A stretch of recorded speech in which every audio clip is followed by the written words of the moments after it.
Zbrane potrebščine so v obliki košaric razdelili med ljudi iz lokalnega okolja, ki trpijo različne stiske. Tukaj se predvsem zanašamo na pomoč prijaznih nakupovalcev, seveda nekaj prispevamo tudi sami klubi. Nakupovalcem delimo, preden gredo v trgovino, nakupovalne sezname, tako da že približno vidijo, zakaj se gre pri projektu in katere potrebščine najbolj potrebujemo. Dobrodelna košarica je potekala že 5. leto zapored. Gre se za to, v bistvu, da smo oboji dobrodelni klub, tako Rotary kot Lev klub, in v bistvu vsi delamo eno in isto. Vsi smo lokalni klubi, torej novomeški klubi, in mislim, da je fajn, da se povezujemo, da delamo skupaj. Čeprav mladi v svojem humanitarnem delovanju še vedno občasno naletijo na negodovanje mimoidočih, večina vendarle pozdravlja njihovo akcijo.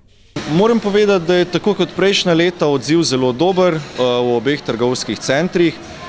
Kot kaže, bomo 15 družin in posameznikov, ki jim bo letos izkupiček te košarice namenjen, zelo obilno obdarili. Mogoče bi apeliral tudi na mlade, da se več udejstvujejo mogoče v tem smislu.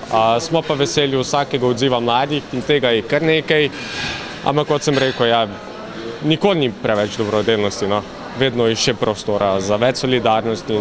Ker je dobrodelna košarica tako uspešna, mladi iz obeh klubov že snujejo novo podobno akcijo, ki bi jo speljali s skupnimi močmi.